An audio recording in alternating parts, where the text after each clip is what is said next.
أعوذ بالله من الشيطان الرجيم إنما الصدقات للفقراء والمساكين والعاملين عليها والمؤلفة قلوبهم وفي الرقاب والغارمين وفي سبيل الله وابن السبيل فريضة من الله واللہ علیم حکیم۔ صدقات جو زکوٰۃ کی شکل میں ہیں وہ تو صرف ہیں فقیروں کے لیے۔ یہ فقیر سے مراد یہ جو مانگنے کے لیے آتے ہیں یہ نہیں، یعنی جو غریب لوگ ہیں جن کے لیے 2 وقت کی روٹی ایشو ہے۔ اب اس کی پوری جو کیلکولیشن کس طریقے سے ہوگی وہ میں مسئلہ 95A کے اندر بیان کر چکا ہوں۔ والمساکین، اور جو مسکین لوگ ہیں، مسکین وہ غرباء ہیں جن کی حالت بتاتی ہے کہ ان کے اوپر فاقہ ہے لیکن وہ کسی کے آگے ہاتھ بھی نہیں پھیلاتے۔ فقیر تو پھر بھی ہاتھ پھیلا لیتا ہے، مسکین وہ لوگ ہیں جو ہاتھ بھی نہیں پھیلاتے۔ اور جو زکوٰۃ کے کام کے اوپر مامور ہیں، یعنی وہ کلیکٹ کرتے ہیں زکوٰۃ، ان کی تنخواہیں بھی اس میں سے جائیں گی۔ وہ بڑا مشکل کام تھا، آپ کیا سمجھ سکتے ہیں؟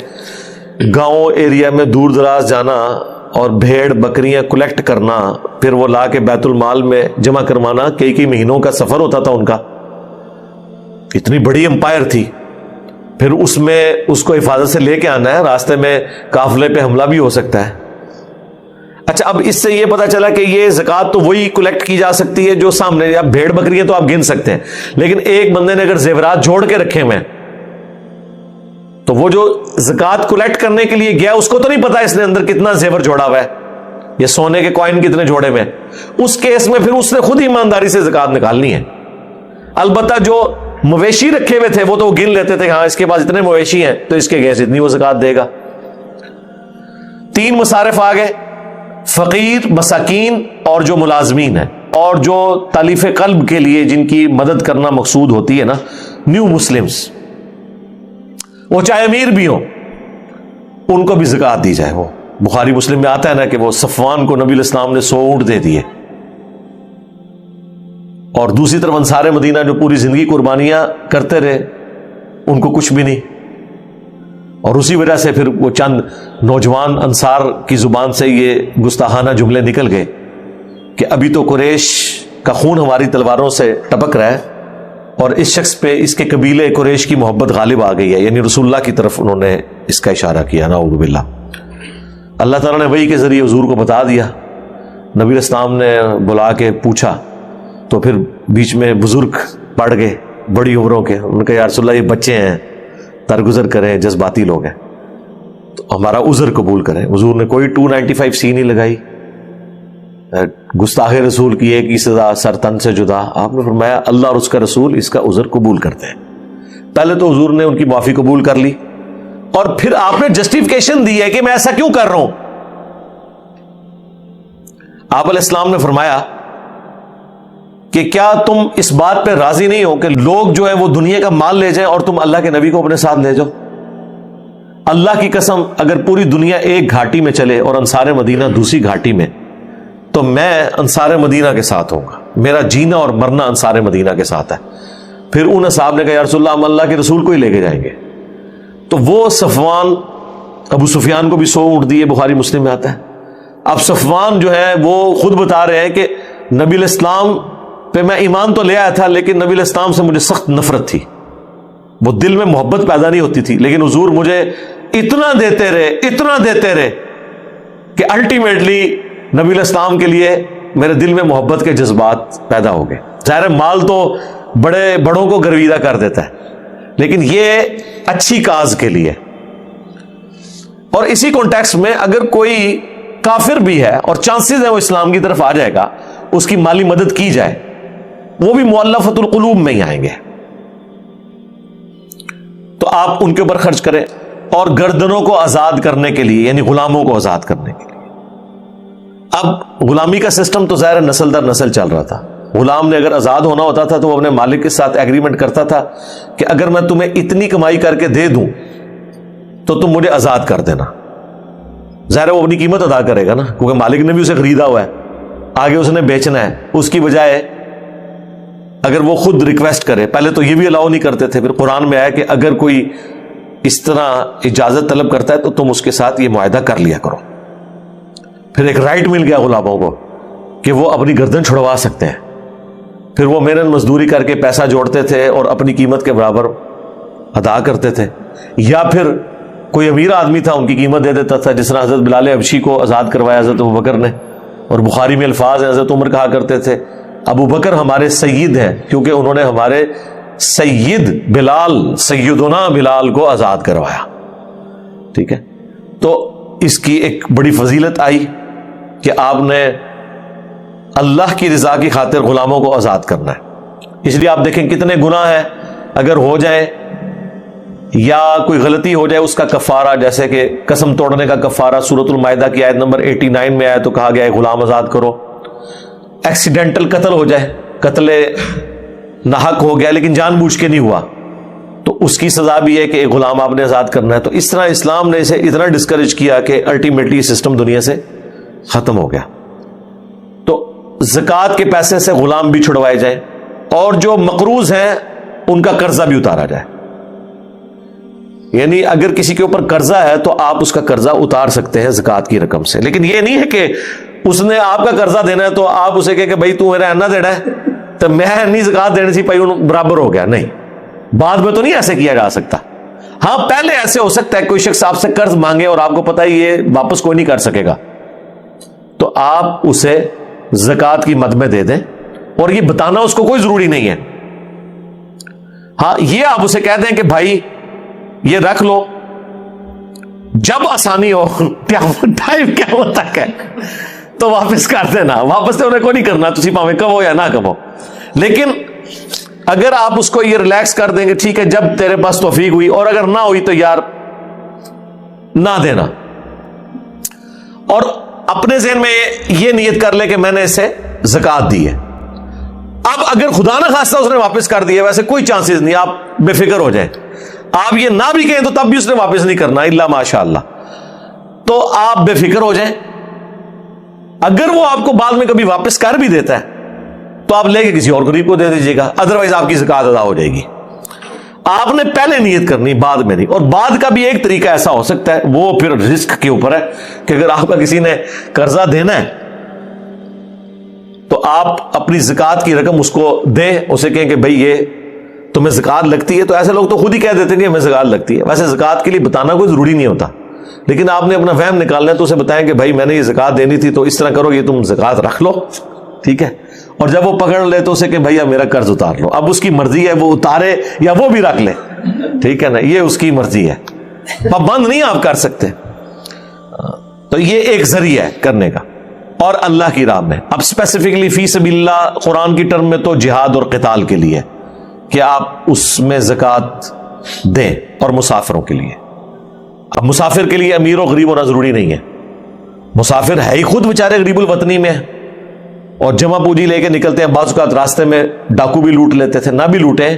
اب مسافر آپ کے پاس آئے ہوئے ہیں تو آپ ان کے اوپر زکوٰۃ کے پیسے کے ذریعے ان کے اوپر خرچہ کر سکتے ہیں. تو یہ سر 8 مصارف ہیں، اور ان میں بھی جو ایک مصرف ہے نا فی سبیل اللہ، اس کی کیٹیگری میں ہر وہ نیکی کا کام داخل ہے جو آپ دین کی ترویج کے لیے کر سکتے ہیں.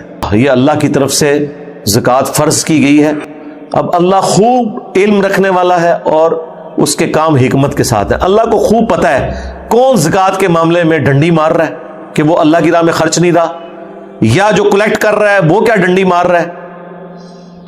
وہ اللہ تعالیٰ کے علم ہے. وہ بخاری مسلم میں حدیث ہے، ایک مدھم نامی غلام تھا، اس نے بیت المال میں سے صرف ایک چادر اٹھا لی تھی کہ یار اس کی کیا قیمت ہے، فوت ہو گیا.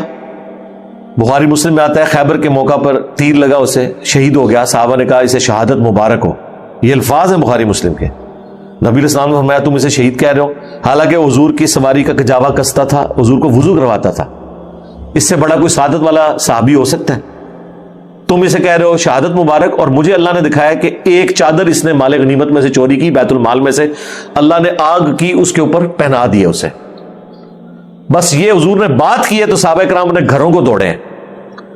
اور بخاری مسلم کے الفاظ ہیں اگر ایک رسی کا ٹکڑا بھی کسی نے مال غنیمت میں سے یہ سمجھ کے اٹھایا تھا نا کہ یار اس کی کیا قیمت ہے، چلو میں لے جانا کار، وہ بھی انہوں نے جمع کروایا کہ نہیں یہ رسی نہ کہیں فٹ ہو جائے ہمیں، اور یہاں جناب انہوں نے پورا مال ہتھیا لیا ہے۔ تو اللہ تعالیٰ فرما رہا ہے واللہ علیم حکیم، اللہ کو خوب علم ہے جو دو نمبری کر رہے ہو نا تم لوگ، چاہے وہ دینے والے یا کلیکٹ کرنے والے۔ وَمِنْهُمُ الَّذِينَ يُؤْذُونَ النَّبِيَّ وَيَقُولُونَ هُوَ أُذُنٌ قُلْ أُذُنُ خَيْرٍ لَكُمْ يُؤْمِنُ بِاللَّهِ وَيُؤْمِنُ لِلْمُؤْمِنِينَ وَرَحْمَةٌ لِلَّذِينَ آمَنُوا مِنْكُمْ وَالَّذِينَ يُؤْذُونَ رَسُولَ اللَّهِ لَهُمْ عَذَابٌ أَلِيمٌ۔ اور ان میں ایسے لوگ بھی ہیں جو رسول اللہ کو اذیت دیتے ہیں، استغفر اللہ، اور کہتے ہیں کہ یہ تو میرے کان ہی ہیں، یعنی رسول اللہ صلی اللہ علیہ وآلہ وسلم منافقین کے بہانے سن کے نا تو اس کو ایکسپٹ کر لیتے تھے، حالانکہ آپ کو بھی مجھے آپ کو فیس ریڈنگ سے پتہ چل جاتا ہے۔ تو ایک شخص جس کا 22 سالہ دعوت و تبلیغ کا تجربہ ہو اور وہ اللہ کا پیغمبر ہو، اسے نہیں بوتھیاں دیکھ کے پتہ چلتا کہ یہ مجھ سے جھوٹا بہانہ کر رہا ہے کہ میں بیمار ہوں یا میری بیوی بیمار ہے۔ جھوٹ بولتے ہوئے آپ کانفیڈنس لوز کر جاتے ہیں۔ لیکن نبی علیہ السلام کو کوئی غزوہ تبوک پہ آ کے کہتا تھا نا، نام لکھے جا رہے تھے سب کے کہ یا رسول اللہ میں تو نہیں جا سکتا، میرے ساتھ یہ مسئلہ ہے، تو نبی علیہ السلام وہ بہانہ قبول کر لیتے تھے اور بجائے حضور کی شرافت اور رحمت سمجھنے کے باہر آ کے باتیں کرتے تھے، اے میرے کان نہیں ہے۔ یعنی جس طرح کان ہے نا، کان کا کام صرف سننا ہے، کان کے اندر عقل نہیں ہوتی، عقل تو دماغ میں ہوتی ہے نا، تو بس یہ انسٹرومنٹ ہے سننے کا، اسے یہ پتہ ہی نہیں ہے کہ ہم اس کے ساتھ جھوٹ بول رہے ہیں اور یہ دھوکے کا شکار بھی ہو رہا ہے نعوذ باللہ۔ تو یہ کہتے ہیں اور رسول اللہ کو تکلیف دیتے ہیں یہ بات کہہ کے، ظاہر حضور تک بھی پھر پہنچ جاتی تھی۔ اب جدھر وہ گپے مار رہے ہوتے تھے تو سارے تو 2 نمبر قسم کے کلمہ کو مسلمان نہیں بیٹھے ہوتے تھے نا، منافقین، بیچ میں کامل ایمان لوگ بھی ہوتے تھے، آگے حضور کو شکایت بھی لگاتے تھے یا رسول اللہ یہ باتیں کر رہے ہیں۔ اب حضور نے کیا جواب دینا ہے؟ اللہ کو اتنا جلال آیا ہے، اللہ نے خود جواب دیا ہے کہ اے نبی ان کو یہ جواب دو، رسول اللہ کو جو تم کان کہہ رہے ہو نا تو ان کا یہ سننا تمہارے لیے خیر ہے، یہ کان ہونا۔ نبی علیہ السلام اللہ پر یقین رکھتے ہیں، یعنی ان کا اللہ پہ یقین کامل ہے کہ اس طرح کی حرکتوں سے مجھے کوئی نقصان نہیں ہونے والا، اللہ نے میرے ساتھ وعدہ کیا ہے میرا دین غالب ہوگا۔ یہ نبی وہ ہے کہ یہ اللہ پر ایمان رکھتا ہے جیسا کہ ایمان لانے کا حق ہے، اللہ پہ یقین ہے، اس کا کامل الایمان انسان ہے یہ، اور یہ مومنین پہ بھی یقین کرتا ہے، اور رحمت ہے ان اہل ایمان کے لیے جو تم میں سے ایمان لے آئے ہیں۔ یعنی یہ رسول اللہ کی شفقت اور رحمت ہے کہ وہ ٹالریٹ کرتے ہیں، دوسری طرف ان کا اللہ پہ ایسا یقین ہے کہ مجھے اس طرح کی 2 نمبریاں جو یہ لوگ میرے ساتھ کر رہے ہیں نا، مجھے کوئی نقصان نہیں پہنچائیں گی۔ لیکن اللہ تعالیٰ نے ساتھ فرما دیا جو لوگ بھی رسول اللہ کو اذیت دے رہے ہیں ان کے لیے دردناک عذاب ہے۔ يحلفون بالله لكم ليرضوكم والله ورسوله أحق أن يرضوه إن كانوا مؤمنين۔ یہ قسمیں اٹھاتے ہیں اللہ کی تمہارے سامنے تاکہ تمہیں خوش کر دیں، یعنی نبی علیہ السلام کے سامنے یا کامل الایمان مومنین کو اگر اندازہ ہوا نا کہ یار یہ تو لگتا ہے کہ اوپر سے کلمہ اس نے پڑھا ہے، کبھی شک ہو جائے تو اس کے اللہ کی قسم واللہ، یہاں بھی آپ دیکھ رہے ہیں نا واللہ، کئی مولوی آپ دیکھ رہے ہیں تقریر کرتے ہوئے قسم ہے اللہ کی اور آگے جھوٹ بول رہے ہوتے ہیں، قسمیں اٹھا کے۔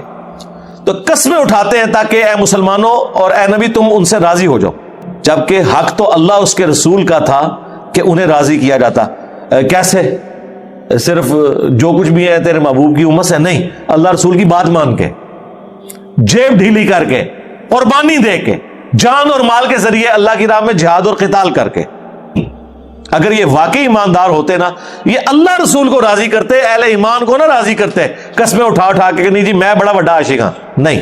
أَلَمْ يَعْلَمُوا أَنَّهُ مَن يُحَادِدِ اللَّهَ وَرَسُولَهُ فَأَنَّ لَهُ نَارَ جَهَنَّمَ خَالِدًا فِيهَا ذَلِكَ الْخِزْيُ الْعَظِيمُ۔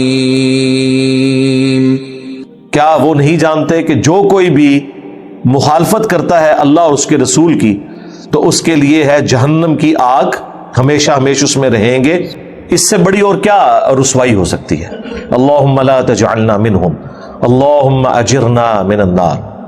يحذر المنافقون أن تنزل عليهم سورة تنبئهم بما في قلوبهم قل استهزئوا إن الله مخرج ما تحذرون.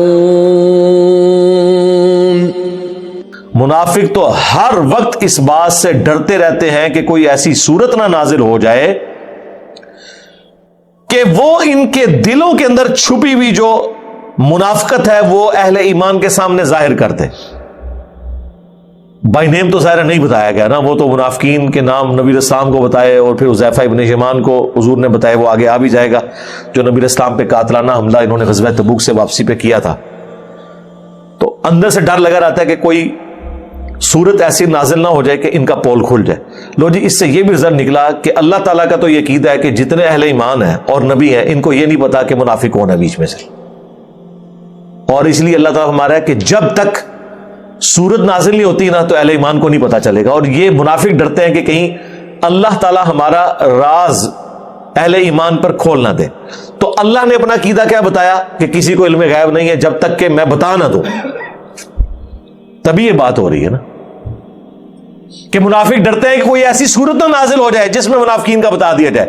تو یار وہ اگر لوگوں کے دلوں کے حال جانتے تھے ان کے بابے، اور یہ کہتے ہیں کہ بابے تو کسی صحابی کے گھوڑے کے قدموں کی خاک کے برابر بھی نہیں ہے، تو بابے تو دلوں کا حال جان رہے ہیں.